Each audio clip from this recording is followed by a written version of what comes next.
Okay, thank you.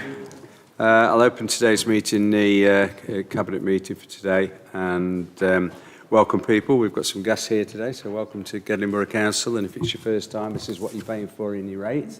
It's this building, and we're not trying to ruin the environment. I think the heating here has gone mad recently, because it's a bit warm, isn't it? Yeah, apparently we've got the underfloor heating as well, but they're having real problems with it, and it's being corrected. We thought we'd done it with the thermostatic valves and things like that, but it's playing up at the moment, so don't report us as burning it out. Can I have apologies for absence? I've got one, which is Fivmy Crossing, and so we'll record that. The second item is on page 5 to 7, which is to approve as a correct record the minutes of the meeting held on 14th of December 2023. I'll move that. We agreed? We are agreed, thank you. Moving on, declarations of interest to declare on these particular minutes. There are none to declare, thank you. And moving on to item 4, which is the first item, which is the forward plan. And that's really down for noting. There's nothing else on that, is there, Mark? Yeah, there is. Thank you, Leader. Yes, just for noting. Just to note that on the modern slavery item, there's actually an error. There needs a correction on the portfolio holder. It's actually portfolio holder for public protection. Just like correction. Yeah, thanks for that. Did everybody get that? There's a correction on that. That David is the portfolio holder for it, not Catherine. Okay, thank you. Any comments? None. Okay, I'll move that recommendation, which is on page 9. That is to note the contents of the draft forward plan. We are agreed. Thank you. Moving on again, 5, and now we're moving on to update members on the progress of the carbon management strategy and action plan. So I'm not quite sure we're going to. How are we proposed doing this? We're going to bring our First. colleagues. Mel, you're going to start. Yeah, thank you, Chair. And then we'll hand over to our colleagues who can So, this report is to update members on the progress of the carbon management strategy and action plan. In March 2022, following public consultation to seek views from stakeholders, Cabinet approved a carbon management strategy and action plan, which details over 100 initiatives and programmes of work to ensure that by 2030 the Council and community achieve net zero carbon emissions. They are set out in the action plan that we're delivering to in this financial year 23-24, and we're making good progress. Some of the actions delivered are shown in Appendix 3, which is this document.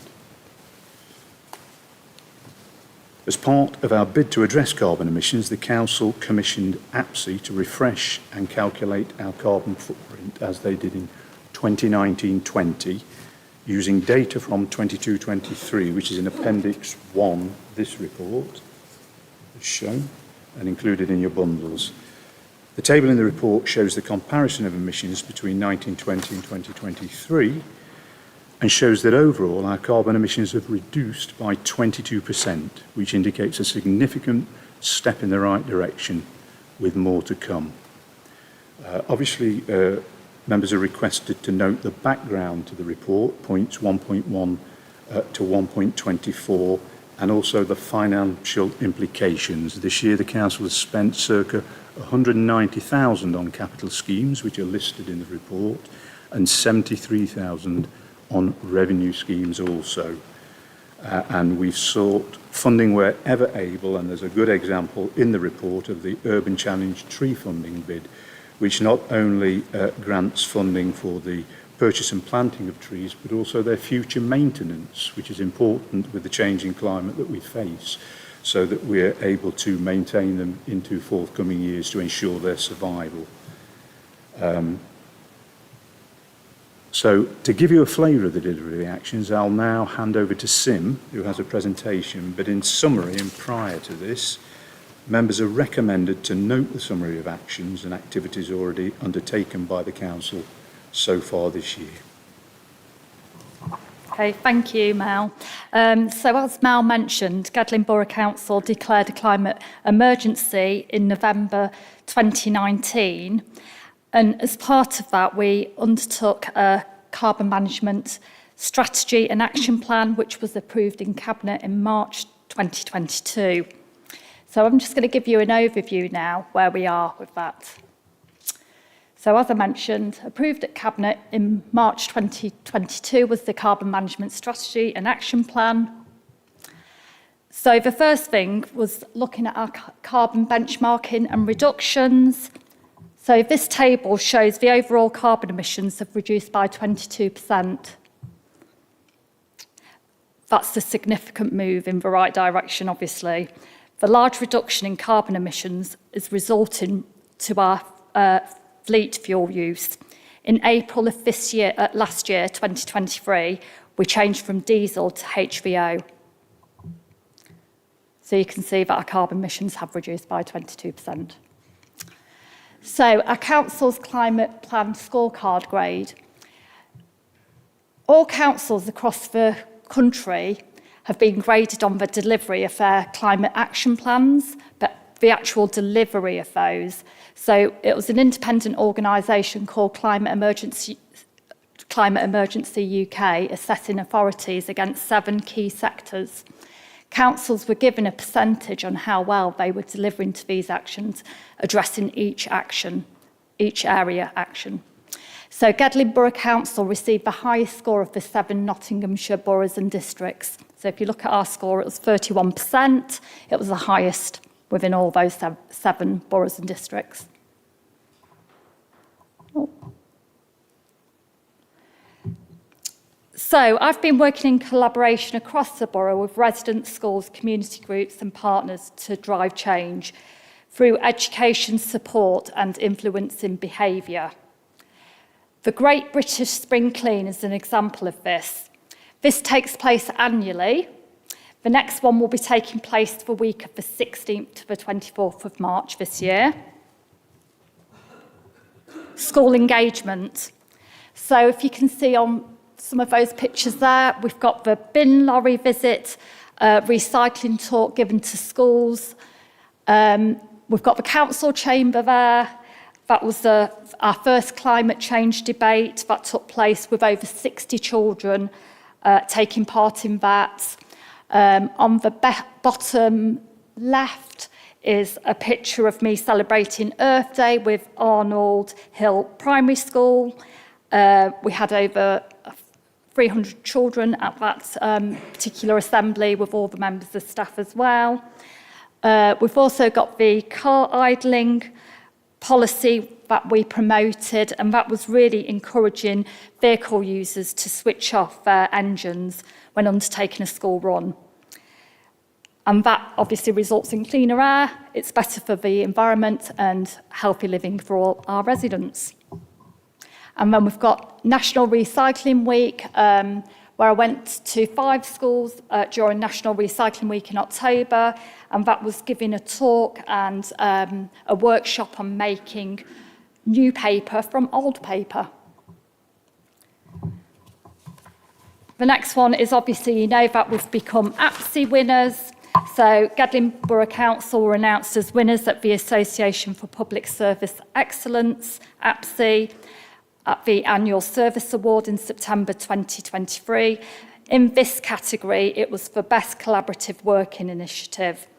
The entry was actually for Nottinghamshire Green Rewards, helping Nottinghamshire and Nottingham City residents take action to reduce their carbon footprint and to help tackle climate change. So Gedling Borough Council was announced winners from a shortlisted group of 9 local authorities. This was quite a significant national win because we were up against metropolitan and city councils.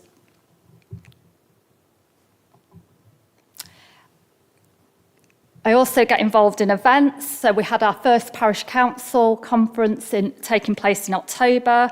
I've engaged with the youth council and I'll continue to work with the parish councils and the youth council. Wherever possible, I try and engage at events, and I think the bottom picture there is of an event that I attended at Gedling Country Park, and this is all about engaging with our residents and also promoting green rewards. So we've got the carbon literacy training, We'll continue to train all our staff and elected members in this highly successful accredited carbon literacy training course. We've had over 30 people who have obtained their accreditation, and we'll continue with that. Climate change information. We've got lots of information for our staff on the intranet. So our staff can obviously get engaged with climate change, and we have lots of information for our residents and our stakeholders.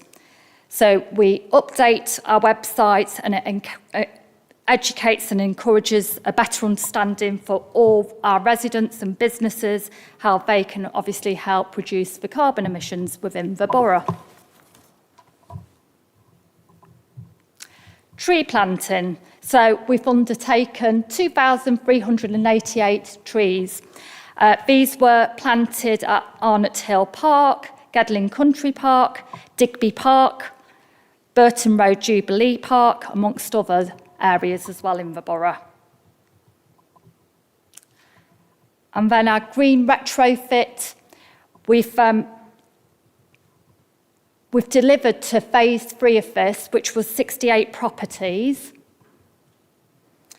Under the Home Upgrade Grant Phase 1 scheme and the Local Authority Delivery Phase 3 scheme, which concluded in 2023, as a result of both of these schemes, it was up to 68 properties that benefited. Of these properties, 25 homes received external wall insulation, 35 homes received solar panels, and 3 of those homes received loft insulation, and also 6 properties received smarter heat controls.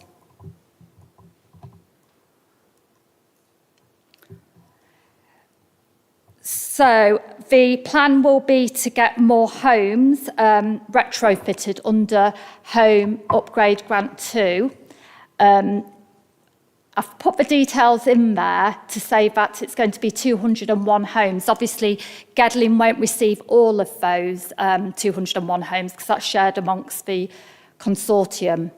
I'd estimate it would be about 50 homes for Gedling for that next stage.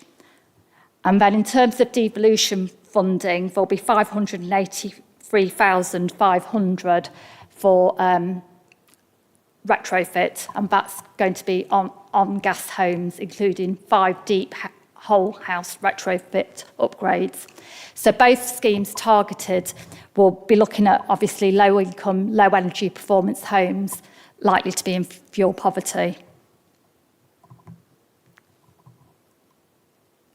So in terms of what our current projects are, we are looking at the climate impact assessment on our decision making that has been launched, sustainability and climate change e-learning for all our staff, and hopefully it will be rolled out to residents as well.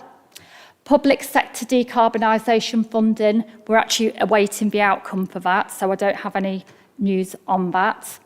Cycle parking at the Civic Centre, and EV charging points at the Civic Centre and Gedling Country Park.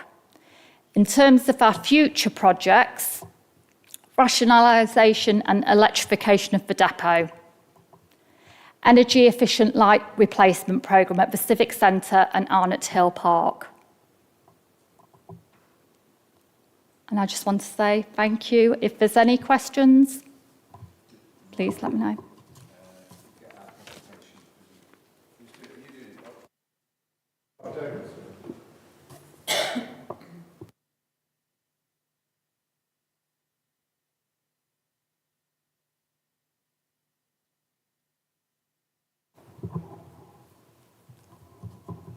Just wait for the first slide. Yeah, great. So, good afternoon, everybody. I'd just like to say a couple of thank yous first. Firstly, thank you for giving us the opportunity for presenting to you the views of 90 people who came to our convention in November. So although we're a Gedling climate change group, we're representing the views of people who came together for a whole day.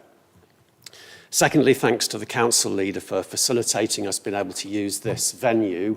We had this chamber full, on the day, and it really helped to give it a serious and political note to it. So that was really, really good too.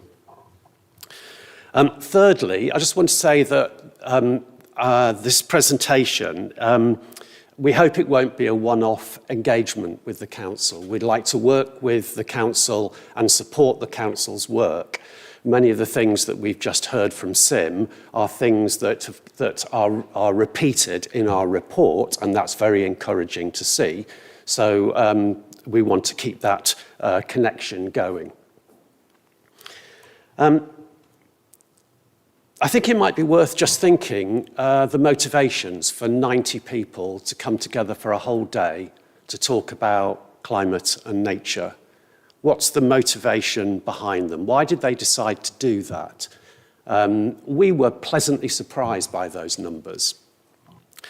And just to sort of start that ball rolling and maybe get you to thinking a bit, why do I spend my time on climate initiatives and climate change?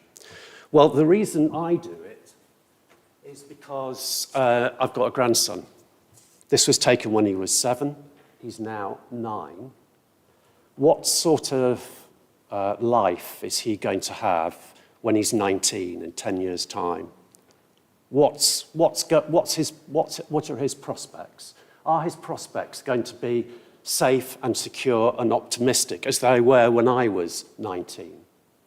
And the reality of that is that if we continue as we are, they're not. So my motivation for keeping working on climate and trying to encourage more people to do it is because of Elliot. And I think we need to be thinking about the future all the time, that we're thinking about climate. Can I just prop that again?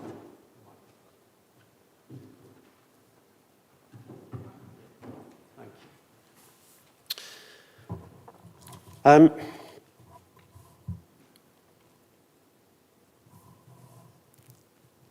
So you're almost halfway to your net 30 target. So it's a good time to start thinking about where you've got, and it's good to hear the kind of presentations that we've already heard this morning. I'm going to just talk a little bit. I'm not going to go through the whole report. I assume that you've read it if you're coming to the meeting and it's on the agenda. So I'm going to pick out bits from the report, which I think are significant.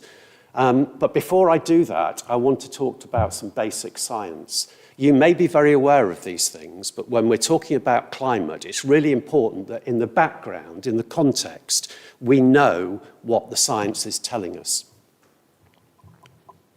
You may be familiar with this slide. This is called the hockey stick slide, and it looks at the levels of carbon dioxide in the atmosphere from 2,000 years ago, and we could have gone back many thousands of years before, up to what it is today. And the concentration of carbon dioxide has gone up from 280 to over 420 parts per million. And at the same time, our temperature, the planet's temperature, has gone up to 1.3 degrees this year, above pre-industrial levels. And you can see the trajectory that's happening. So while I think what you're doing is fantastic, we have a bigger challenge to achieve. Now, the reason for that carbon dioxide, and it's mainly carbon dioxide, although there are other greenhouse gases, is the Industrial Revolution and the burning of coal, the burning of oil, and the burning of gas. Those are the things which are driving the emissions. And unless we do things about that, seriously about that, then we're going to be in trouble. The second one, we've gone from the hockey stick to the bathtub. And the reason I put this slide in is because most people, when I'm talking to them about CO2 emissions, they say, well, perhaps we could just decrease them a bit and then everything would be okay. And this diagram explains why that isn't the case. If you have a bath and you have your tap full on, the amount of water in the bath is going to keep going up. If you turn the tap half off, the amount of water is still going to go up. It's not going to go down. And we know if you can just transfer that into carbon dioxide. Unless we turn the tap off, our carbon dioxide levels will continue to go up. we have to turn it off. And the reason for that is that carbon dioxide is an extremely stable compound. It's really difficult to get rid of carbon dioxide out of the atmosphere. So it stays there. So my first breath in 1953, giving out carbon dioxide, some of that carbon dioxide is still with us now. It has an historical value. Okay, the third and last chart I want to look at is a chart which looks at greenhouse gas emissions predicting over the future years from 2020 to 2045. And the scientists tell us that 1.5 degrees is a critical temperature above pre-industrial levels that we must not go over. If we go over 1.5 degrees, scientists tell us that the extreme weather that we get, the extreme events of wildfires, droughts, and the rest, will get so unpredictable that they worry that our systems and our society will collapse. 1.5. Today, if we look at the average temperature of the last 365 days, the temperature of the world averaged 1.5. So even though we're at roughly 1.3, the last 12 months we're at 1.5. That is going to get worse. So the green line is what scientists tell us. And when we talk about net 30 or net 50, actually those aren't the important things. The important things is how you get there. Not that you get there, but when you get there and how quickly you get there. So to keep to 1.5, we have to be cutting our emissions now. We should have started ages ago. We have to be cutting them now rapidly. Underneath that green graph is the carbon budget. That's how much carbon we've got to emit into the air. And every molecule of carbon dioxide we emit over that will give us increased temperatures. So that's what scientists say we should be doing. The blue line is the UK targets. It's what the UK targets have been setting, and you can see it comes down. They're called carbon budgets. How much more carbon dioxide is going into the atmosphere under that blue graph compared to the green graph? It's almost double. If we follow our planned development on CO2 emissions, we will hit 2.6 to 3 degrees C. But that's not the worst of the story. If you look at the red bit, that's what we're actually doing. And to get to net 50 or net zero by 2050, that red graph has got to come down really rapidly on those trajectories. But look how much more carbon dioxide we've put into the atmosphere if we do it that way. So what we shouldn't be is complacent about this. That's what I'm trying to get over, because we are heading for more than 1.5. We're heading for 3 degrees. And if we don't reach the blue, we're heading for 6 degrees.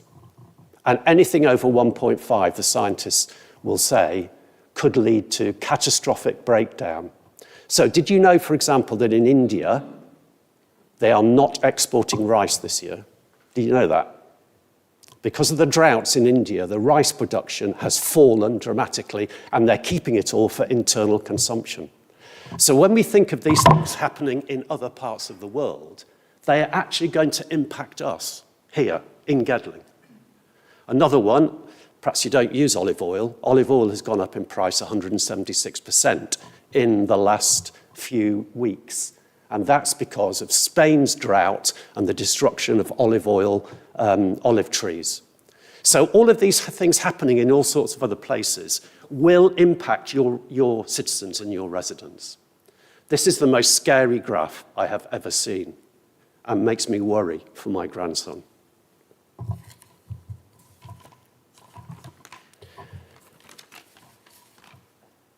Okay, that's the scary bit. Let's have a look at the report and a bit that came out of the report.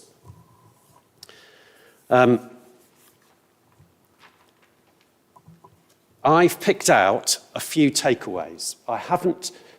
the report has stuff which is nationally important, that can be done nationally. It has bits that the county can do, and it has bits that the borough can do. And I have to say, most of what you're concentrating on is your borough council. But in the borough, there are businesses, there are other community groups, all of which have to be doing it. Just because the council decreases its CO2 emissions doesn't mean that we're well on the way to feeling safe and secure. We've got to influence all those other people that the council is working with. But some takeaways. Climate and nature impact assessments, that's one of the things that came out. Really important, and it's really good that you're considering to do that, so that every decision you make takes into account the climate impact. One of the things that people were really concerned about was why the new housing, all over the country, but in Gedling as well, has got no solar panels, it's got gas boilers, and they're not well insulated enough. All of those houses are going to have to be retrofitted in the next few years. What a waste of money. I know the building regulations are changing in 2025, but we also have 2 sets of housing on Lamley Lane and at the top end of Gar, which are net zero houses. Why aren't they all that? Why not? If we can do it with some, why aren't we doing it with others? So really good to see the climate and nature impact assessments, and that's going to make sure that the officers within the council are well trained, because they have to be, to produce the impact assessments, and it's really good to hear that that's going to be happening over the next few weeks, months. The second thing I want to talk about is adaptation. We've been talking about mitigating, stopping putting carbon dioxide in the atmosphere and mitigating against it, but we also have to adapt. You know what's happened in the last 6 months. We had the wettest autumn we had and the biggest storms that we've had, and we've had significant flooding. What are we doing about adapting to coping with the changes that we are going to see? Many of those houses are going to be uninsurable and nobody's going to buy them if they've been flooded. Where else are we going to do it? So the report has things like don't build on floodplains, and see what we can do about stopping water being just put straight down the drain. New houses could have water storage under them, which would prevent that water going into the drain, and they could use that water to consume within the house. These are the kinds of things that we're going to have to be doing in the future. Keeping cool. I'm not feeling cool here at all, actually, but keeping cool was not in the report. But I think if we'd had the convention in July 23 at 40 degrees, I think we might have had cooling as being a really important factor. What are we doing to keep our living conditions cool, inside and out? And the third thing I've picked out is community engagement, and it's good to hear some of the stuff that's happening around community engagement, because community engagement doesn't cost quite as much as many of those other things. Informed citizens are absolutely important for the changes that you need to be making. If your citizens are not informed about some of the science and don't understand the urgency of it, they're not going to be encouraging about the big changes that we're going to need to make. Because while the changes that you're looking at now are good, they are inadequate in terms of meeting the objectives of keeping to 1.5. We're going to have bigger and bigger changes. So I mentioned, the last one I just had to put in, I'm sorry. The people who came wanted politicians to come over as greener. We want you to talk about it more. We want you to be involved more. We want you to be standing up for it, because it is certainly the most important issue that any council is facing, and I include financially, because if we don't do something about climate, councils will have to pick up the pieces even more than they're doing now. And the final thing, and this is because I know, and I've heard people say, oh, there we go. I've heard people say, oh, we can't do that, or that's not in our remit to do. And okay, that may well be true. As councillors in a borough council, that may well be true. But I'd like you to ask instead, how can I help make that happen? Even if I'm not responsible for it, how can I make it happen? And that means encouraging businesses to do more, encouraging individuals like us to do more, and it means using your ability to influence, which you've got in bucket loads. You should be using it to get others to be doing more than just you're doing, because the council is a very small part of Gedling Borough. Any questions, I'm happy to help, or to these are colleagues in the Gedling Climate Change Group who've come with me today. Thank you, David. I think it's going to move your recommendation, Marge. Thank you very much. I'd like to move the recommendation in the report, and I especially would like to thank you, and we're sure we'll look at your report further, especially to see what Gedling Borough can do. Having undertaken the carbon literacy training for myself with SIM, I hope I can keep to my personal commitments, not only in relation to the waste management portfolio, but in the wider context. And can I add to that, I am disappointed that only recently we received from government such a poor suggestion of a future settlement for the food waste that it looks like we can't afford to look at the carbon footprint if they will not allow us to have an increased amount for the vehicles that will be needed. It's going to be a really difficult balancing act.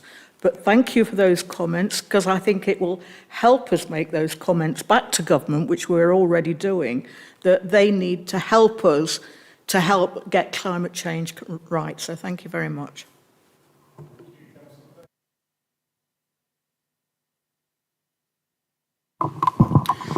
Thank you, Leader. Can I just start off by saying, on behalf of Councillor McCrossan, who can't be here today, but is incredibly passionate about this issue, and obviously it touches on her portfolio, but I'm struck by what David said and something you've said before, John, that although we have a portfolio holder who is responsible for tackling the climate emergency, speaking upon these issues, we won't tackle this issue for the planet unless everybody is an ally and an ambassador in this issue. And it's not good enough for just putting this issue into one policy box. It seems to me that every single individual part of democratic institutions in the country, borough councils, county councils, unitary councils, but every department across government, as well as the private sector and the third sector, voluntary sector, but more importantly, individual citizens have to come together and accept that everybody has a responsibility to make sure that we tackle the biggest issue, I think, facing the planet, and the biggest issue that's been facing the planet for decades. So just on behalf of Councillor McCrossan, because she wanted me to get this across, a huge thank you to Sim, Mel,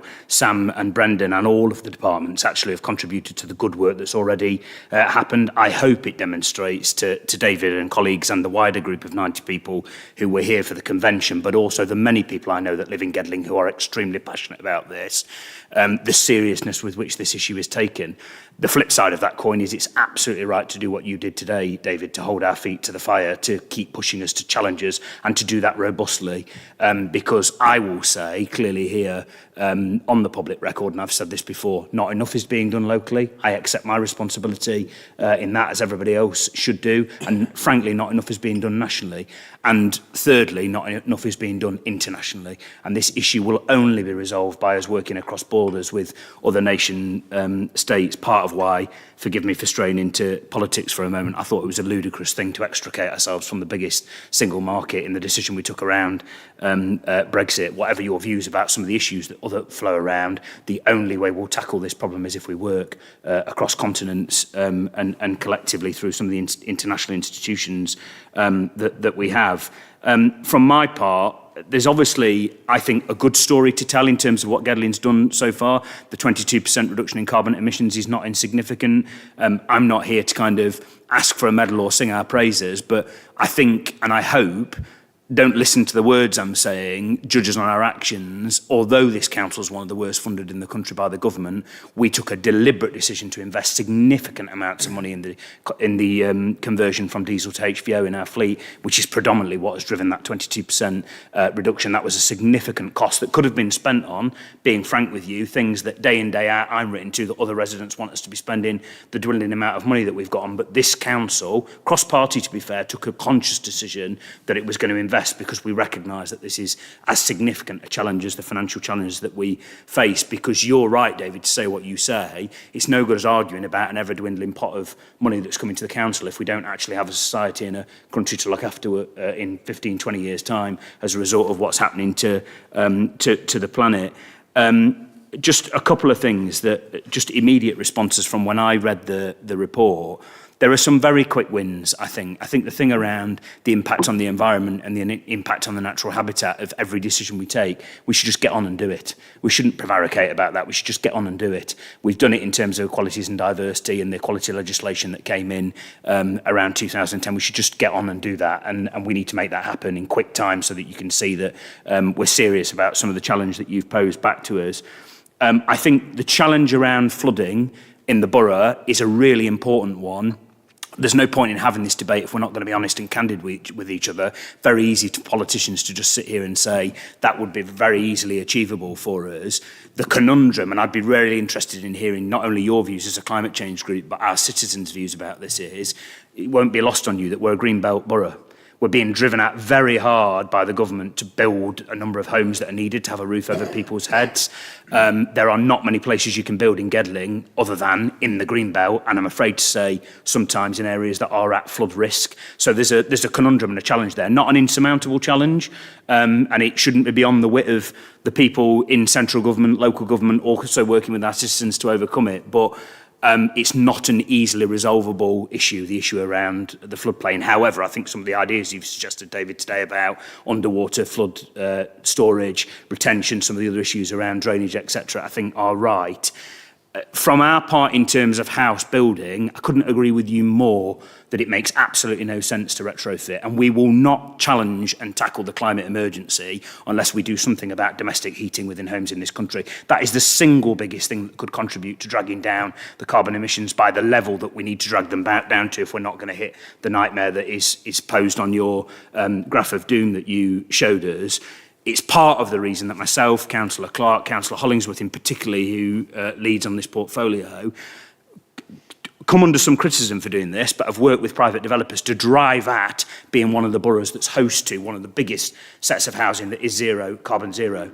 The Lamley Lane site you refer to is one of the biggest in the country. And myself and Councillor Clark and Councillor Hollingsworth, your challenge back about politicians being visible, just before Christmas, went and met with Keepmoat Homes, one of the biggest developers in the country. We might have disagreements with about certain things, but we're going to have to work with the private sector if we tackle these issues. And our challenge back to them was, how can we bring higher education and our universities into the conversation? How can we bring leading climate scientists into the conversation? How can we make sure that the opposition nationally at the moment, who may be the government in 10 months' time, but also the current government, understand how we can scale this up very, very quickly, not just here in Gedling, but around the rest of the country. Because if we don't do something about housing, we're not going to get anywhere near the blue line, let alone the green line that you have highlighted. So I just want to say on behalf of ourselves, John, and the council, your final challenge back to us, David, don't just say we can't do that, that's not in our remit. I'll play back to you what the leader has always said since we took control of the council in 2011. This administration and this council is can do. This council has never ever ducked its responsibility, even where it doesn't have a statutory responsibility. If there is a problem facing us and facing the citizens that we represent, we will engage, we will support, we will be open to being challenged constructively. That's why we were supportive of the convention. I will be candid with you that we're not going far enough, but I think we have got a good story to tell. You've got a commitment from myself, and I think I can speak for the leader, and I think I can speak cross-party for the council in this. You've got an absolute commitment to us that we will work with you in an ongoing fashion. This can't be a set-piece presentation to the council. bless him, Ivan Gollop is no longer with us, but when he was the leader of this council and John was his deputy leader at the time, he was a founding member of the climate change group, and he would be looking down on us to say, by God, don't you walk away from this conversation. And there are people who feel very passionately in this council about these issues. So you have our commitment, there's an ongoing conversation. I think there are some very quick wins we can just get on with to demonstrate to you that what you've said in your report is actually going to be actioned.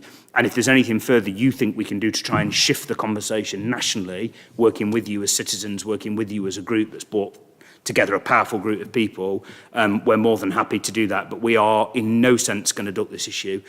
We are with you. We absolutely realise that there are grandchildren, there are younger people who are relying on us to actually act on this and not just talk about it.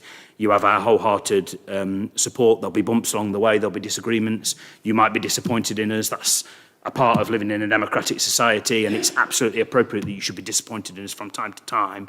But I hope you can see from what we're doing in the spirit and the way in which we've responded that we are determined to work with you on this, to tackle this issue. Thank you, Leader. Thanks, Michael. Anyone else? Any more questions? I'd just say my thanks, David, and to the group, and just emphasise I'm not a tick box person. I want to see this. That's why I suggested to Muriel and to Bob that you regroup probably, I would say, towards the end of the year, perhaps autumn, and then just measure us and see what we've done and how, again, we can actually get the lobby going nationally as well. I mean, there may be a new government, there may be not. It might not have even happened then. But when you look at the pictures last week of the Amazon drying up, then they've got to wake up. I go back a long way now, and Agenda 21, which was, 30 years ago, when we started doing things. And I remember once getting elected here, and I think the first meeting I got slated for moving that we should only use sustainable woods for windows and things like that. It's been proven. The time has proven it. We've got to get, and we've got to motivate people, and we've also got to put people's personal pride in. I'm recycling. We've got one hell of a job on at the moment in trying to get people to recycle, which is a basic thing, simple thing we can do. But the contaminating bins, the whole lot gets either landfilled or, in our case, ends up at Eastcroft. And keep that lobbying away. And Michael mentioned about the new houses on Lamley Lane. Well, we met them, very impressed, and we've gone back to medieval, the big, thick walls and everything else. But questioning, one of the bright lads there, who was saying, oh, this is wonderful, everything else. I questioned him on water, which, is one of our least, it's just disappearing, apart from when it goes mad. And there was not in those homes, nothing to preserve any water for any use. And he said, I think you've got me there. We've got to go back to Birmingham University and have a look at it. And I thought that was a basic thing that, I'm an ordinary, I always quote it, secondary model lad, but it's common sense to me. What do you do with it? You've got a disappearing thing there that's happening. So anyway, we'll keep our pressure up there. The other is a word that has been coming up recently, and that's greenwashing. And I think we've got to be absolutely aware of what greenwashing is. And greenwashing is like a double glazing person, respect to double glazing persons, but they are telling you this works, and it's not accreditors. No accreditation with a lot of this stuff. This will do it. This will save you this, that, and the other. And somewhere we must have a role, whether it's in the other house we're sitting at the County Hall, that trading standards look at it and say, that's a con. Because they'll sit on your settee, they'll drink your tea, eat your biscuits, and flog you something that's totally useless. So I think we can go a hell of a long way with this and work to do that. But I think a lot of it is in our own backyard, like you said. But I think the ball's rolling now, without a doubt. It's been rolling for a long while, but people have chosen not to look at it. But we need to say, and as Michael said, we're planning. We once had Peter Bagley, who was the Chief Planning Officer, and I asked him, I said, where can we put some windmills that will power this place? Not just this, but where can we do it for Gedling? And he says, put 40 windmills up on the ridge.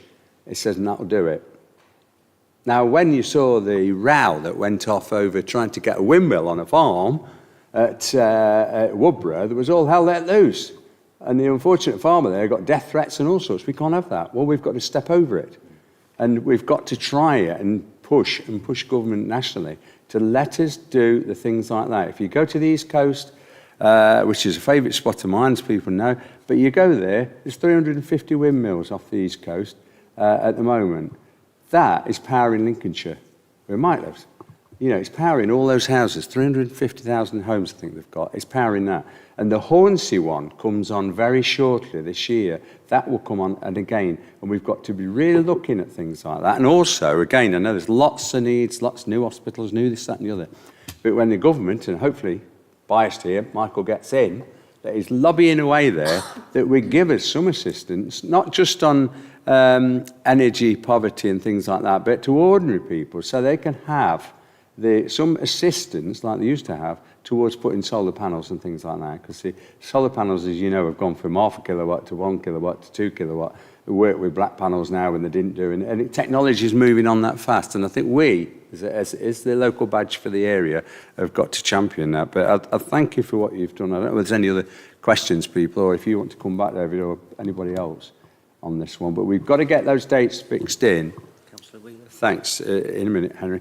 We've got to get those dates fixed in for the catch-up on your convention.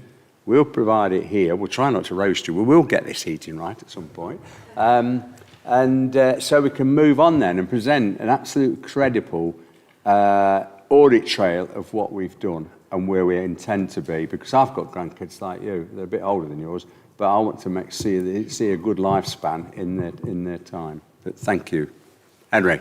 Yeah, I just think that this report's brilliant. I've just seen a bit about allotments. As a keen allotment holder, I just wanted to say a little bit about carbon literacy, because I've been doing a bit for carbon literacy for a long, long time in terms of allotmenteering, because I think if you encourage people to grow their own food, you're actually reducing food miles and reducing the amount of lorries on the road, etc. So I'm really pleased to see this, you know, the bit about the community gardening and allotments in there. And I also think there's a key link there as well with education and schools, because if you think of schools and the huge amount of land that some of the schools have in terms of community gardens and orchards and all those sort of things, again, you know, you're looking at carbon literacy there. You're actually reducing food miles, so you're also reducing the amount of the things that are transported around. I read something not that long ago about how sometimes things are produced on a farm, only for them then to be picked on that farm, transported by a lorry to a distribution unit, only to be transported all the way back again to the local Asda or the local Morrison's. Like, you know, it's all those sort of things need to be looked at. So thank you very much. Thank you. Thank you. Anyone else? No. David, yes. Yeah. I just want to thank you really for the debate that you've had and what you've been saying. I think it is really, really encouraging. And the thing I want to emphasise, I suppose, is this isn't Gedling Climate Change Report. This is a report of 90 people who came here. It's their ideas. Some of them may be completely, you know, off the wall. Others are bang on the money. And, you know, you've got a bit of a... What I'm saying is you're not doing it on your own. There will be some people who will object, but the vast majority, in my experience, they're worried about climate and they want to do something about it. So we will support that as we go on. Sorry, Bob, I was taking up your position. I guess the question for us is where next in our activities? There are a couple of suggestions. One is that we have some kind of a convention for perhaps sixth formers, and I'd like to work with Sim on that if that's acceptable. The other one was from comments that came out on the 18th of November when we were here. Various people said, well, how do you overcome all this sort of fake news thing, all this, it's climate change is all rubbish, look, what a cold winter, what a wet winter we've had, you know, all this global warming, it's rubbish. And so I think we need to have some kind of a seminar, maybe nothing on the same sort of scale as we had back in November, but a seminar working with somebody who's a specialist in getting the message across about climate change and invite people in. It'd be great if we could have somewhere as impressive as this again. Along the way, somebody suggested that we could have either the Bonington Theatre or the Richard Herod Centre. And I identified both of those as fun places, places where people can do things which are exciting and leisureful, stimulating, but not serious. When people walk in through that portal over there into this room, they see serious, and I see serious every time I think about the climate crisis. Thank you. Thanks, Bob. I think, of course, it's a little bit like a rolling manifesto. We can't let this, years ago we had best practice, and we were supposed to pick out best practice, and then we changed it, not us, collectively across the country, all the local authorities, but as the best practice came out, we implemented some of it, if we could afford it and things like that. So we need to implement the good ideas straight away. So I think somehow let's have another little think about it, and I'll talk to portfolio holder, chief exec, etc., and to Sim and Mel, to see how we can keep the ideas that are coming in and keep them fresh, but try. And if there's funding out there, there is some funding in different places, then we do it straight away, that we get on with it. But it's got to carry some accreditation that backs it up. And for people out there, the message is, we've got about 3 or 4 probably watching this on the YouTube, but some of the answer to this is with yourself.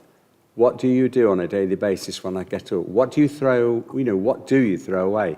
Because you'll find out tomorrow. I think Storm 12's coming tomorrow, and I don't know what figure we're on now, but the warning is there's another storm coming again tomorrow. That's unprecedented in this country. So as much as we can get together, and if you think we are lethargic, then kick our backsides and say to us, have you done that? Have you done that? And I'll kick his backside, and somebody will kick somebody else's backside. Eventually, we will get something done that will, help towards it. And I think one of the things for me is looking internationally.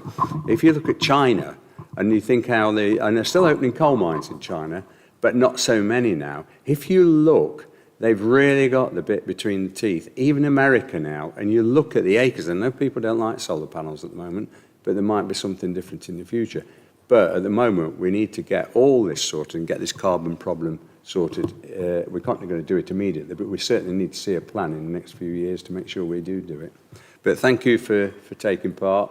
We'll talk about getting the other meeting together, and we'll help as much as we can. I'm going to move is there no more speech? No. Okay, I'm going to move the recommendation, which is on page 17. Thank you. We agree? Thanks. Right, we'll move over to, you're welcome to stay, but, well, probably we're getting to boring things. Where are we? I'll wait a second. Sorry? Exciting, Colin. Yeah. Well, I'm not meaning the next item's not, it's not exciting or anything else. But thank you.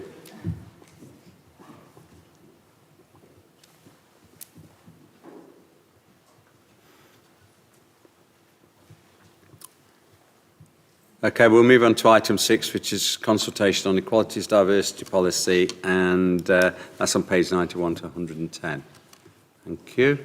Who's going to get that one off? You going to kick that one off, Fran? Thank you. Thank you, Leader.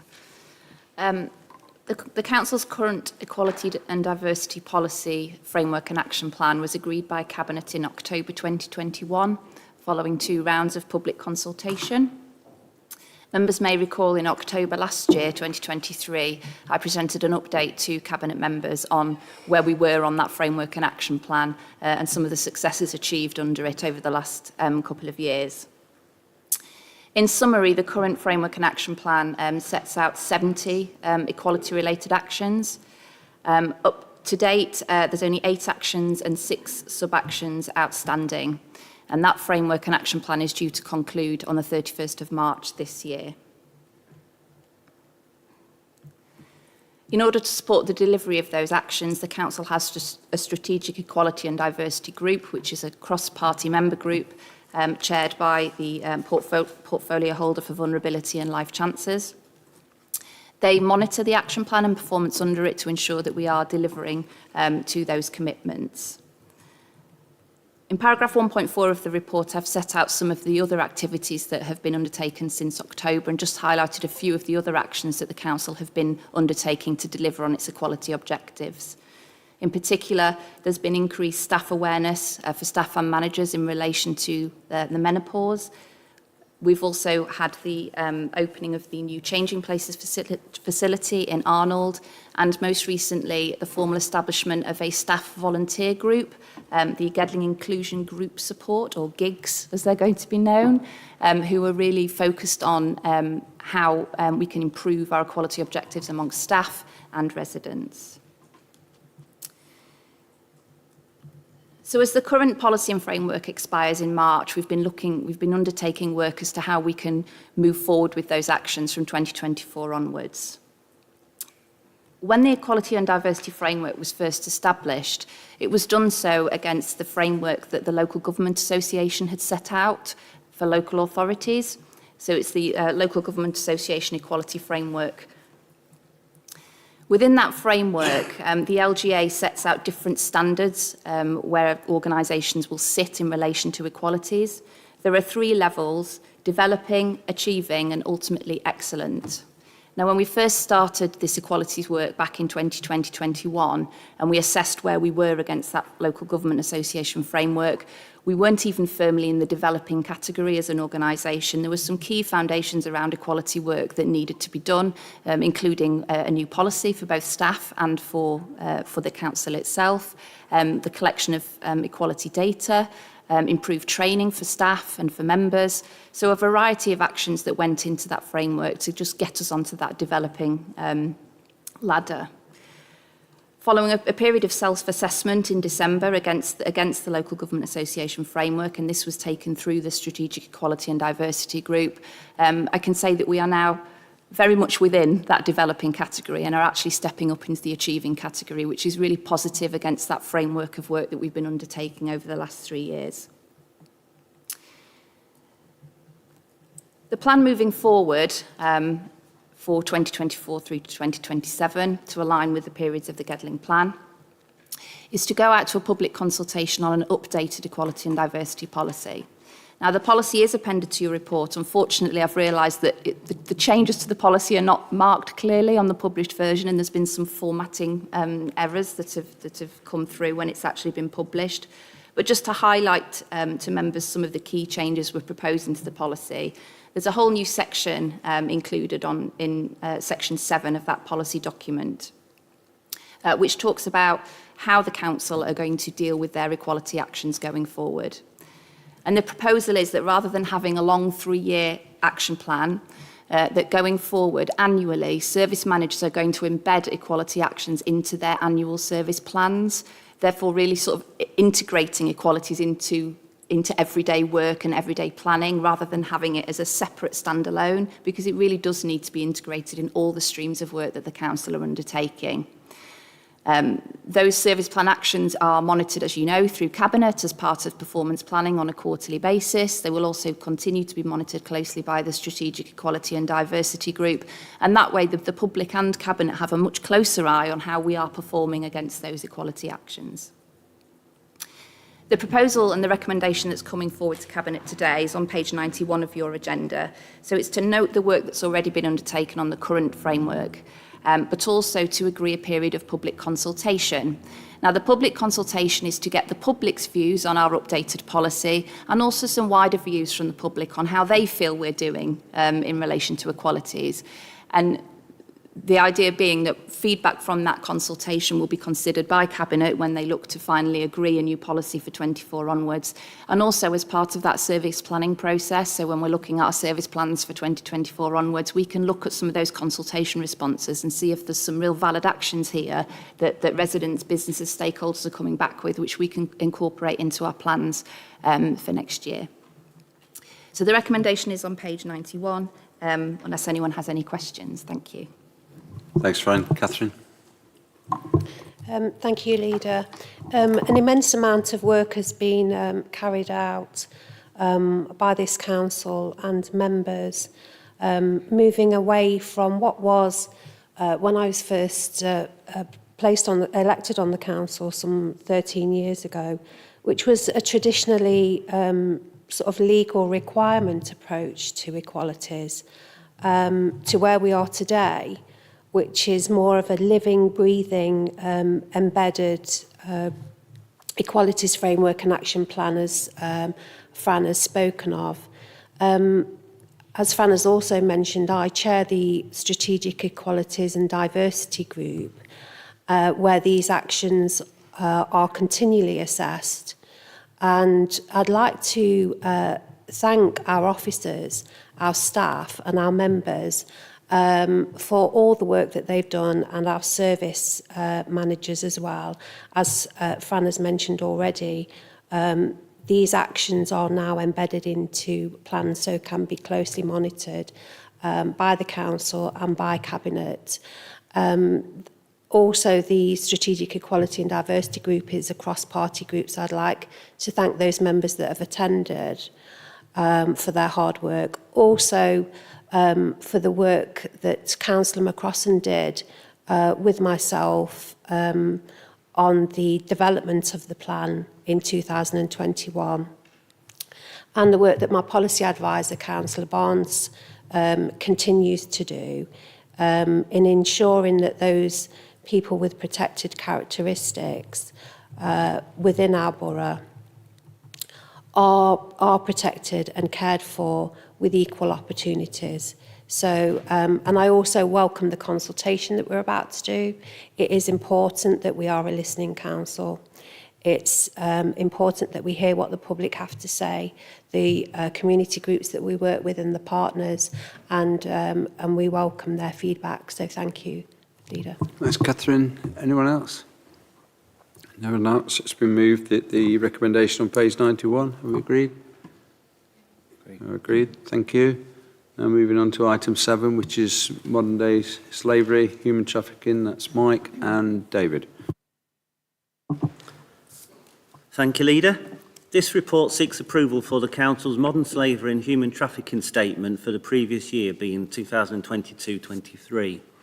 It also seeks approval for the updated modern slavery and human trafficking policy, which will take effect between 2024 and 2027.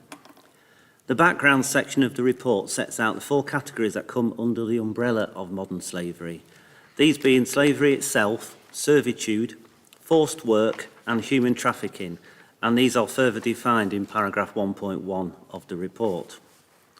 The background section also sets out the different types of exploitation that victims of modern slavery may be subjected to, and these are sexual exploitation, labour exploitation, forced criminality, shocking but organ harvesting and domestic servitude.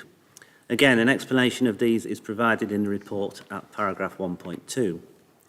Just to put it into context, Leader, in the UK during the calendar year 2022, 16,938 potential victims of modern slavery were referred to the Home Office via the National Referral Mechanism. This is commonly known as the NRM. This represents a shocking 33% increase on the 2021 figures. Unfortunately, despite best efforts both nationally and internationally, it appears that modern slavery is here to stay in modern society. And again, unfortunately, as more resources put into finding these cases, then more cases will be identified. So it's a growing subject area. The more you put in, the more you're going to find and uncover, unfortunately. The latest reported figures for Nottinghamshire show there have been around 159 modern slavery referrals over the last 12 months, with 6 being identified in Gedling Borough. The legislation that currently applies is the Modern Slavery Act 2015, which introduced a number of measures, and again they're set out in the report in paragraph 1.5. This Act also sets out 3 specific duties that apply to local authorities, Gedling being one of them, and these are a duty to identify and refer modern slavery child victims and consenting adults through the National Referral Mechanism. There's a duty to notify the Home Secretary of adults who do not consent to enter the National Referral Mechanism, and also a duty to cooperate with the Independent Anti-Slavery Commissioner. And we comply with all these, working in partnership with Nottingham City as a coordinated approach towards modern slavery in Nottinghamshire.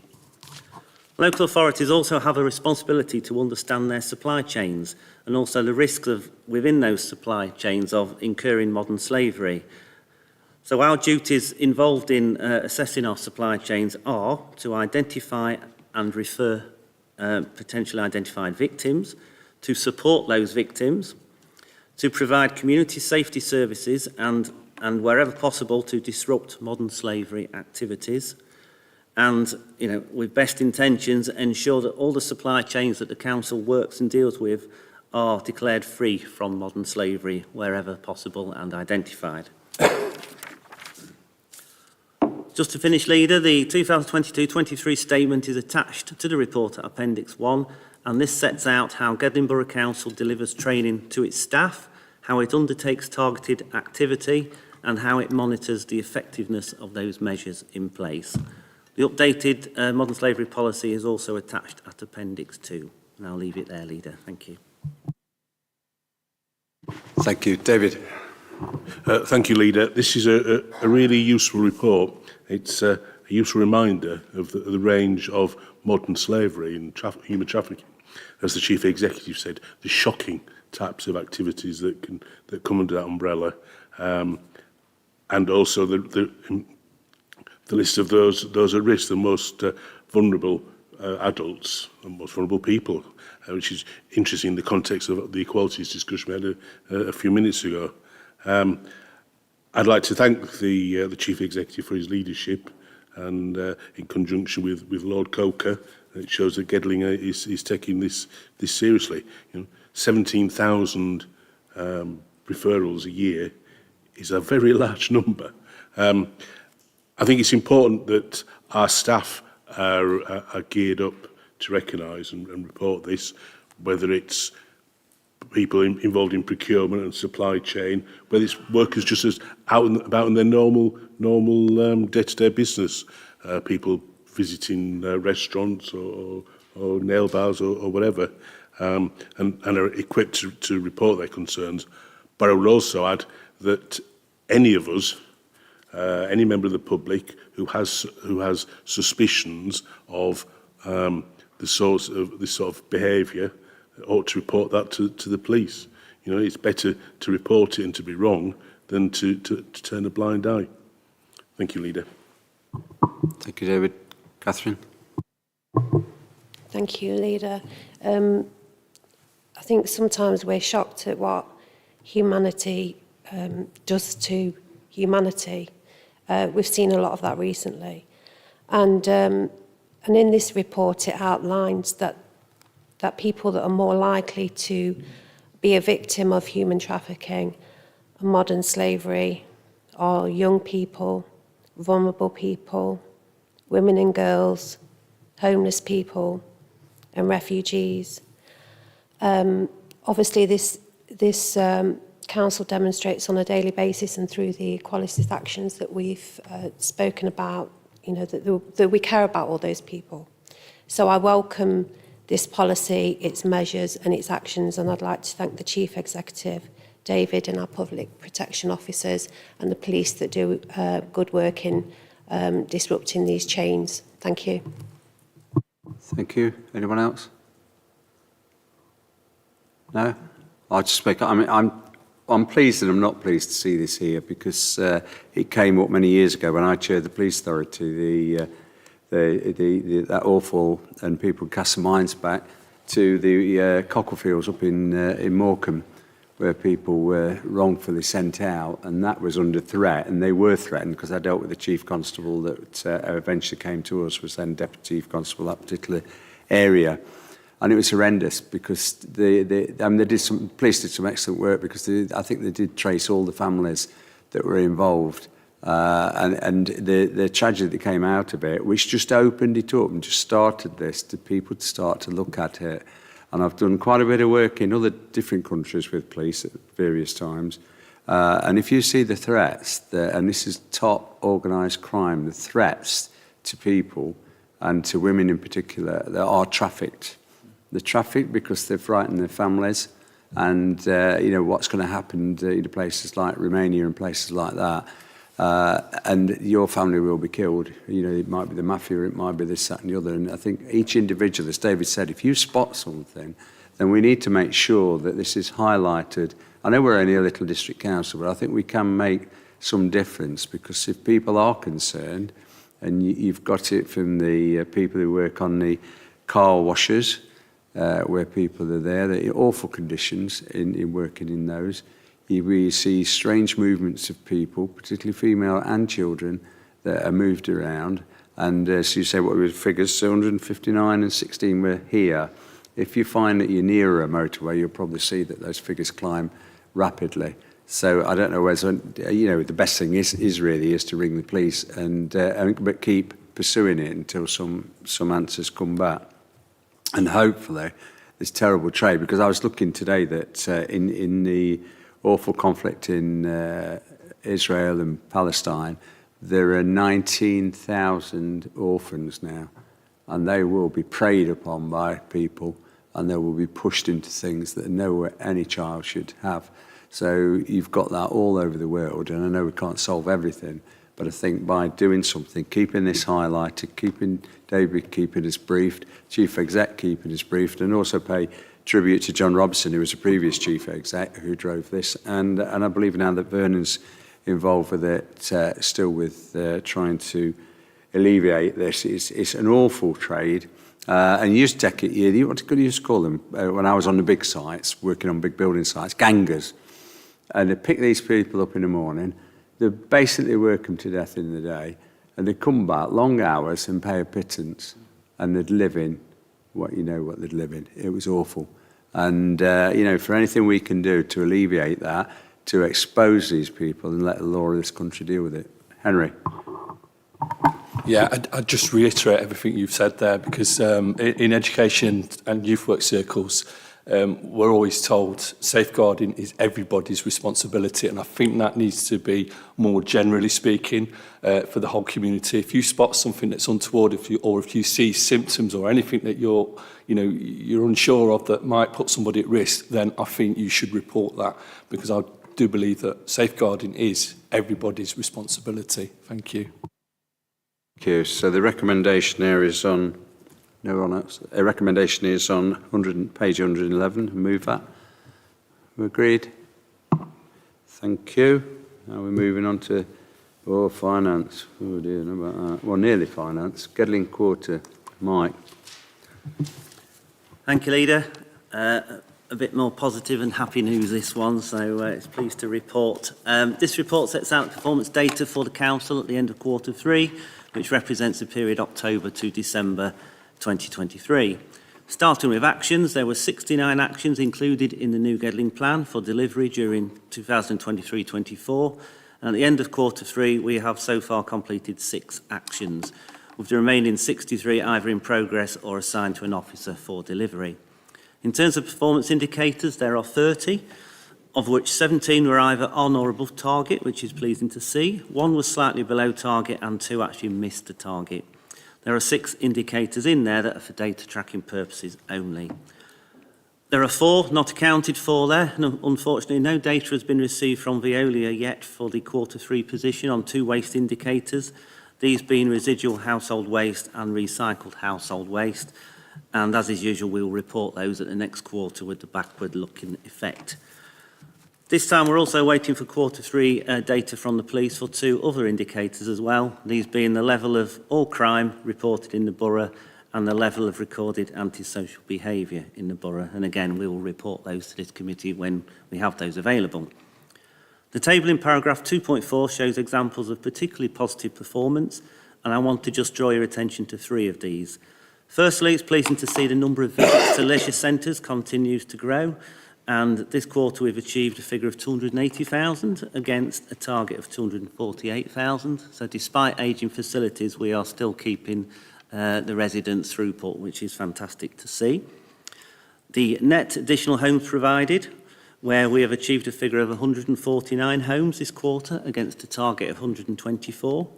It hasn't always been the case, but this year it seems to be a very positive performance around housing, so we're really pleased to shout about it as a council. And linked to this is the number of affordable homes delivered, again, where we've achieved a figure of 118 affordable homes against a 9-month target of 45. Again, really pleased to see that. The reasons for the 2 indicators that have missed the target are set out in paragraph 2.5. The first one is the percentage of minor planning applications processed within 8 weeks, where we have a performance of 80% against a target of 86%.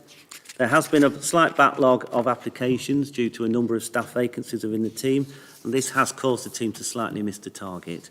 However, performance is improving and it's expected to be back in line in Q4. The second one is the number of working days lost due to sickness absence. We had a really good 2 years where we're actually under the target, but this year it's catching up again. So at the moment we have a performance of 10.1 days against a target of 9 days. Again, this is mainly due to the high number of long-term absence cases for which managers do work intensively with the HR team to support a return to work at the appropriate time. Paragraph 2.6 provides a summary of the position regarding compliments, complaints and MPs' letters, and these continue to be reviewed by the senior leadership team on a quarterly basis. In terms of achievements over the last quarter, these are set out in detail in the appendix to the report, with some separately highlighted good news in paragraph 2.7. These cover the Arnold Christmas Lights Switch On, which was attended by over 2,000 people in December, the Challenging Poverty Drop-In event, where we held a drop-in event here in the Civic Centre during October to promote the different range of supporting services available for residents to gain help with the cost of living. The GBC partnership with Health and Fitness Education, and this is a partnership for training and education, which will provide a safe and effective exercise for members with a disability. Tree planting to tackle climate change, which Sim set out earlier, where we've delivered over 2,000 trees in terms of planting across various sites in the borough. Really positive with the Pride of Gedling Awards, which were held in November, and we had a record number of nominations with over 290 being received. And finally, the proposal for a further selective licensing scheme in Netherfield. And for this, the Council has already started a 12-week public consultation exercise. So just to end, Leader, as always, I'd like to place on record my thanks to all staff for continuing to deliver excellent and high-quality services for the Council over the last quarter. Thank you. Thank you. Any comments? Michael? Just a few things that stand out. I mean, first of all, to say thank you to all the staff for the hard work that they continue to do. And whilst perhaps the upward trajectory of sickness absence and worrying long-term sickness absence, particularly in environmental services and leisure services areas, will have other reasons, I have no doubt that the amount of stress and pressure on our staff, given dwindling capacity and resource, will be part of the contributing factor. So a huge thank you to all of our staff for the hard work they do in very pressured circumstances. I just wanted to touch on a few positives that it would be very easy to gloss over, but I think teams deserve significant credit for, particularly given the challenging situation that our residents and businesses face within the borough. So the fact that we are half quicker or under the target in terms of turning around a change in housing benefit, I think is a massive achievement. The staff doing it in 2.7 days rather than 5 days target. And the fact that we're processing housing benefit claims, these are people who will be at the very, very sharp end and some of the most vulnerable people in Gedling in 12 days rather than the target of 15 days, I think is absolutely of note, and the team should be commended as well. I'm sure Councillor Hollingsworth is as pleased as I am to see that we've delivered 118 affordable homes against our target of 45, given the fact that week in, week out, we face correspondence in our emails asking for homes for people who can't get a roof over their head. And I think the fact that the major planning applications have been dealt with within 13 weeks, 100% of them, is huge credit to Mike Avery and the team in planning. I know there are challenges elsewhere in terms of mining planning applications, but their performance is still exceptionally high in that area as well. So the other point is my portfolio that I think is brilliant, given the some of the challenges that people are raising at the moment and the pressures on public services. The fact that we are answering or calling back 96% of all calls come through to the call centre.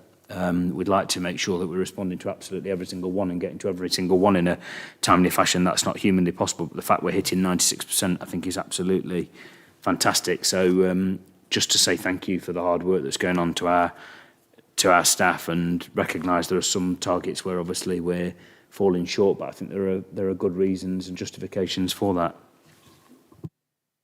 Thank you, Michael. Any more comments? No more comments. I'll move that. That's on page 127, and the recommendations there before you move it. So agreed? You're agreed. Thank you. Now we'll move over to finance. So it's, are you going first, or is it Tina first? Tina's going to present the first. Right, thank you. Thank you, Leader. Good afternoon, everybody. We are looking at the Q3 monitoring reports today. The first one is the prudential indicators and Treasury activity report for the quarter ending the 31st of December 2023.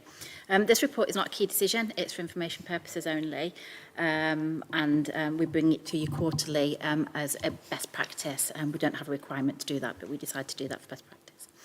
So the first thing on there is the economic update. So how is the economy doing, or how did it do in that last quarter of last year? So GDP, which is basically just a measure of how the economy is growing, it measures the total value of goods made and services provided during a specific time. So during September to December 23, it actually showed a decrease in the economy of 0.3%. And that follows a decline in the previous quarter, which we reported of 0.5%. The level of GDP is now 1% below the pre-coronavirus levels of October to December 2019. Last quarter, we reported that was 0.7%, so we can see it has declined a little bit further. So that's GDP. So in terms of inflation, a slightly better picture.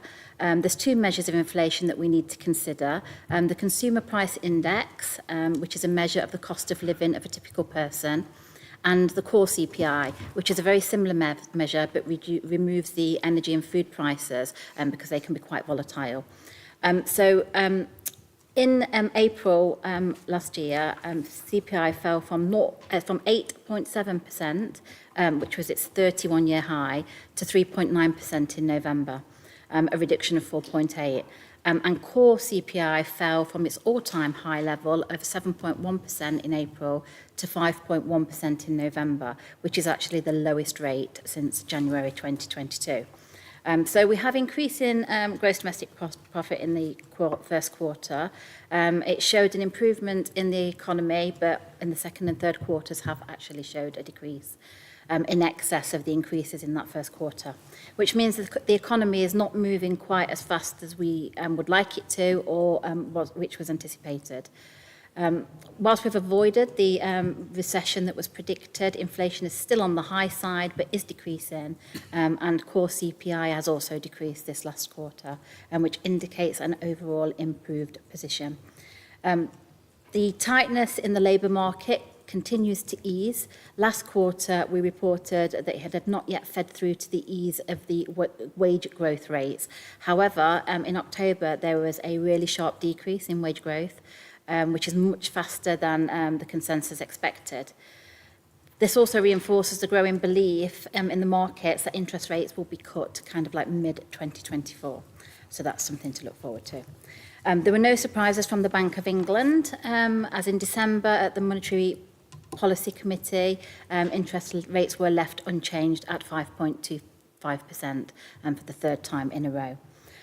Our Treasury Management Advisors, Link Associates, have provided a forecast of interest rates, and they still expect the rates to be around 5.25% and start to fall to 3% by December 25, which is a much better position than was previously expected. The positive side, though, of those high interest rates for the Council is that we receive a much higher rate of interest on our investments than what we initially predicted at budget time. The expected investment interest for the year is now around about £1.3 million, and that's a further increase than what we predicted at Q2, another increase of £250,000. These rates are expected to continue until mid-2024. I think it's really important to say that this doesn't just happen. It's not just because of interest rates. We do manage that. We have somebody sitting behind the scenes who wheels and deals in Treasury Management and gets the best rates for us. So that's really good news there. So Appendix 1 sets out the Treasury Management activity for Quarter 3. What it shows you is that most of our investment funds are invested into money market funds, which are highly liquid and very secure AAA investments. We've had no changes to our counterparty limits in Quarter 3. They remain generally at £3 million. However, there is a higher limit of £4 million, which is deemed prudent if necessary. There is no limits on the investments with the DMO, so the Debt Management Office. That's because it's a very, very secure kind of investment, so we can invest however much we need to in there. We received just over £1 million worth of interest from our MFFs in October to December, an overall equated rate of 5.76%, which is slightly less than the compounded sterling overnight rate, or most commonly known as SONIA, of 5.12%. We do have £1 million invested in our CCLA property fund. It's a local government treasury approved scheme. That investment has reduced slightly since what we reported in October to December of £9,000.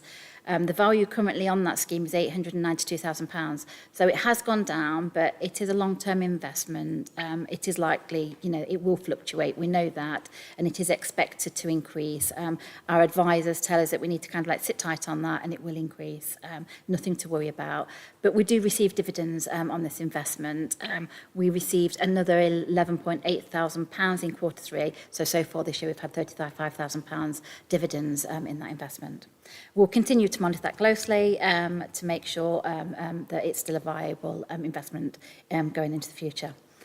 We've had no new borrowing undertaken so far in the year, which is good because interest rates do remain high. So we will try to use funds that we have in-house as much as possible without taking out additional borrowing. Appendix 2 sets out the performance against the approved prudential indicators, which are a key measure of our affordability. I'm not going to go through all those. They're in the report if you want to have a look at them. But what we can confirm is that for Quarter 3, we continue to operate within those boundaries that were approved. That's it for that report. I'm happy to take any questions. Thank you, Gina. Michael, do you want to say anything?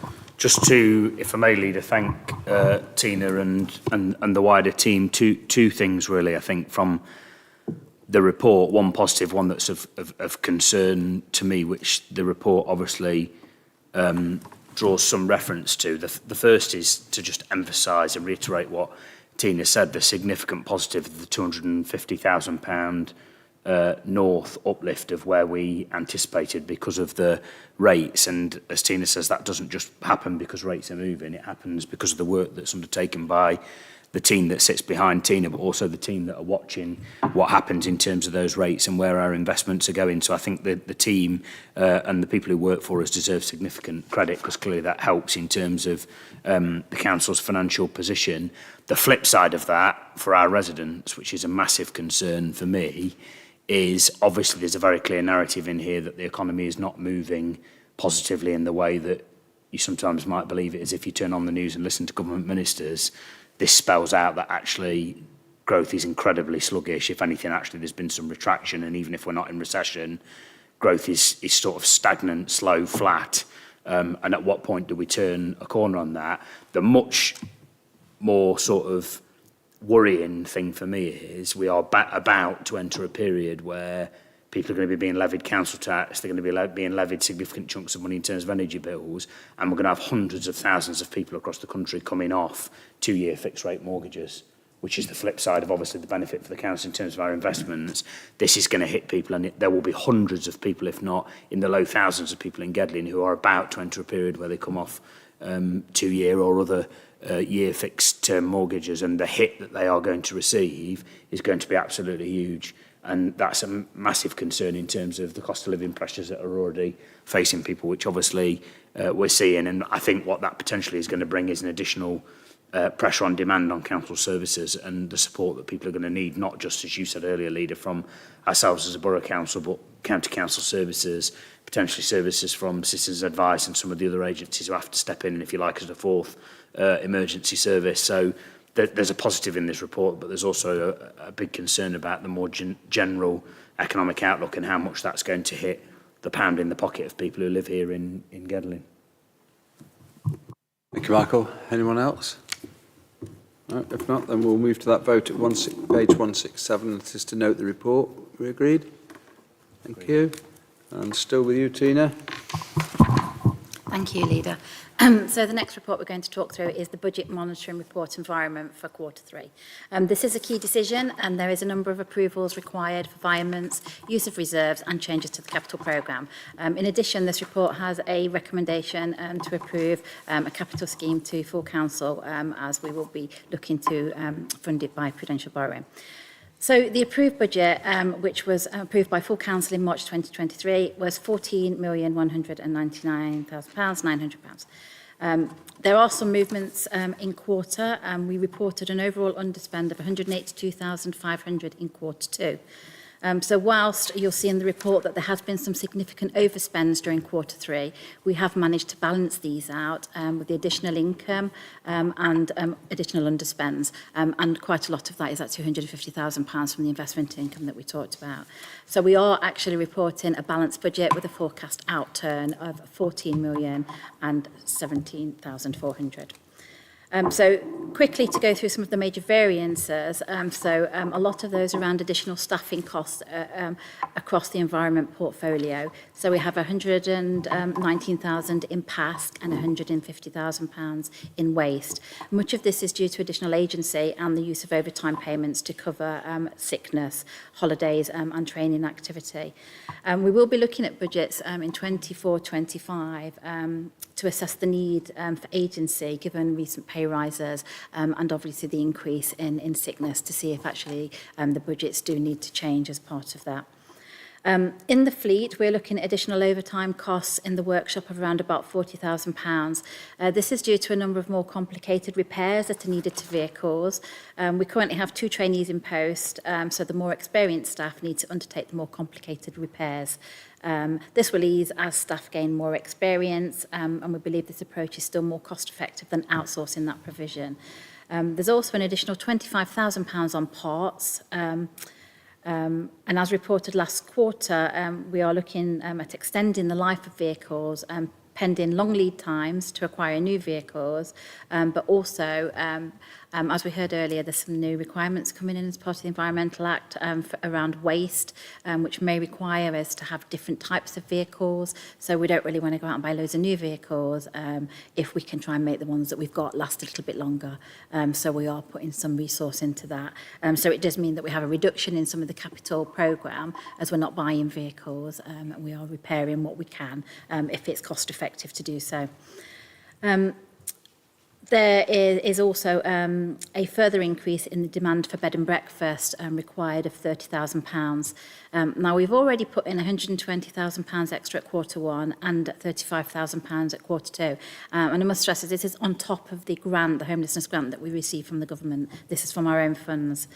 And it's required to fund bed and breakfast because of the huge demand that we're seeing. We have current activity of purchasing more homes for temporary accommodation, which is a more cost-effective option than using B&B, but we can't buy quick enough to meet demand. Also there's a lower number of property rentals on the market due to landlords' surge in selling up. So we're seeing a massive demand in homelessness, and we have nowhere else to put them but B&B. Hence the additional refunds required. We also have the discretionary scheme for council tax hardship, which government funded around about £172,000 in 23-24. We've had much higher demand than budget, and we do need to put in an additional £29,000 of council funding to top that up. Just to let you know that there has been no announcement of any funding coming from the government for 24-25. So at this moment in time, we're not expecting them to be funding any money for our discretionary hardship grant. We have a deferral of an efficiency of around about £45,000 from reduced operating hours at the Richard Herod Centre. This has been put on hold pending the leisure strategy review. And in addition to this, we have seen a decrease in income at the site of another £29,000 due to lower than expected bookings and bar sales. We have a decrease in building control income of £25,000, and that's due to lower demand and also staffing issues. Now, all those overspends, quite significant ones, we have managed to offset these with an adjustment to our minimum revenue provision, and that's due to amendments in the capital programme. And as I said earlier, that's largely due to the fact that we're not buying vehicles, we've slipped them into future years. We have a corporate management vacancy of around about £50,000, the additional investment interest of £250,000 and increase in swimming lesson income of £37,000 across our leisure centres. And then there's also the increase in housing benefit income, which is related to the increase in the temporary housing stock of around about £30,000. The efficiency programme for 23-24 has proposal of £894,500 included in the budget, and this includes deferrals from 22-23. This quarter, we're seeing a deferral of £58,000, which is due to building control, not being able to meet the increase in income because of the reasons that we stated earlier, and the Richard Herod efficiency, which will be deferred till next year, and that once we've had the leisure strategy review. Total deferrals in 23-24 to date are £274,600, leaving a programme of 23-24 of £919,000, which is expected to be delivered.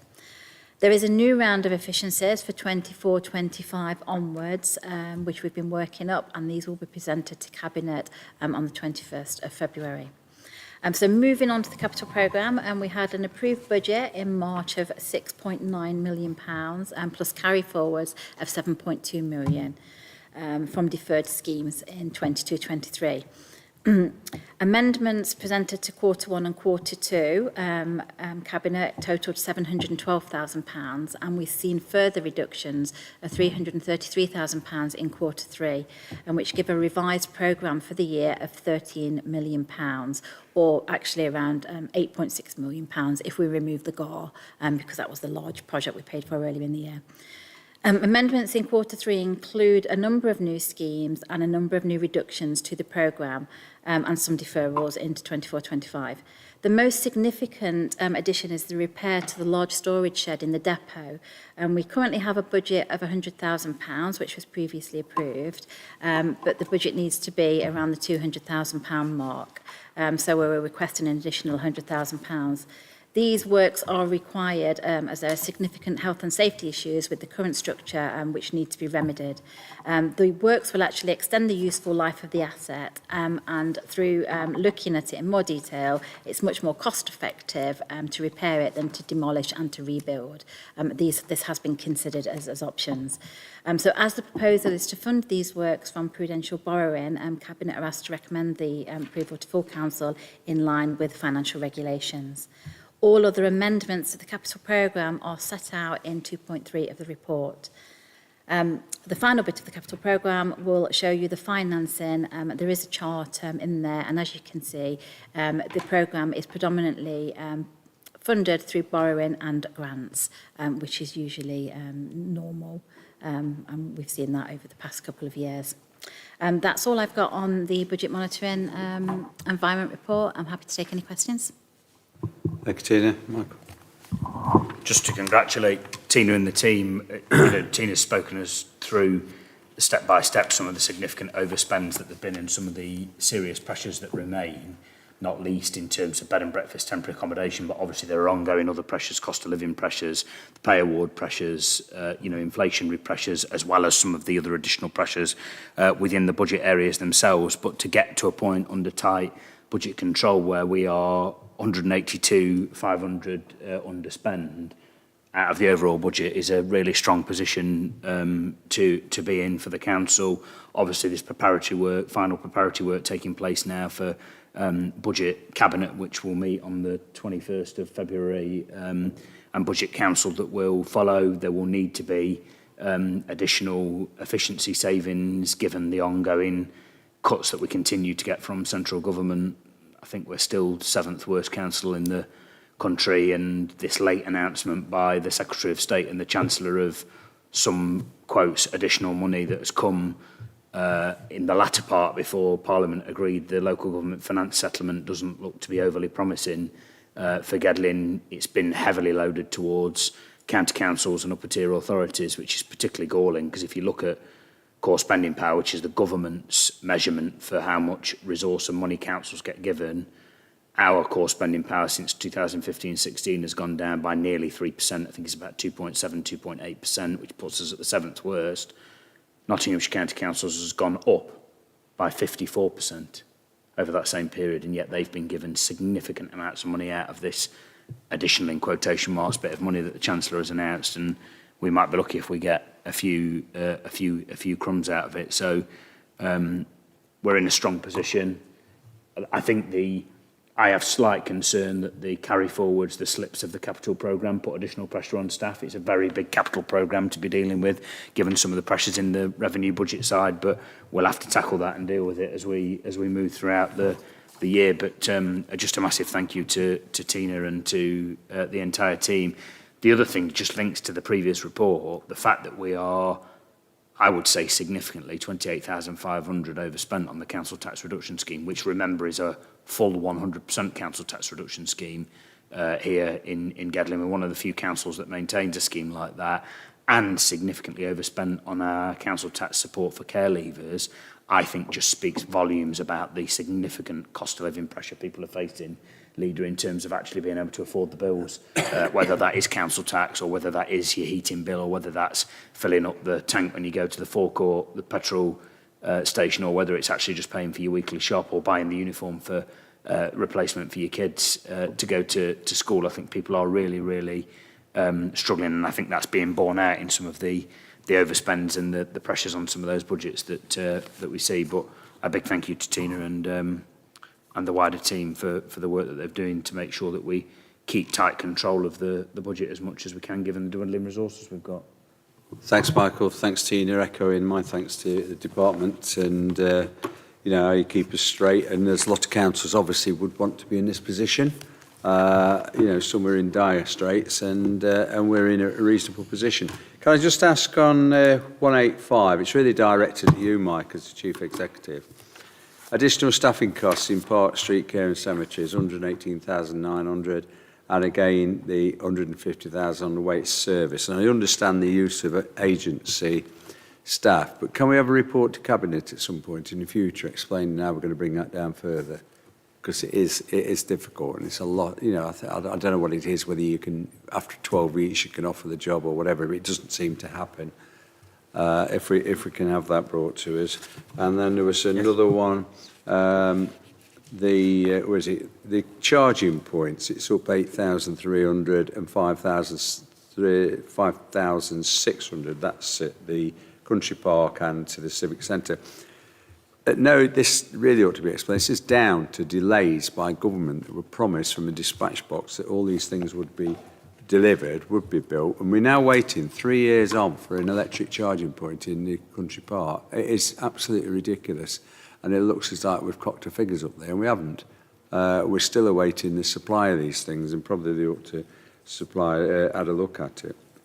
The other one, I just want some clarity, but it can be done outside this meeting, on the San Martin Bank. And I know that's coming out to 106, but that seems to have been drifting on for probably, 4 or 5 years, might be now.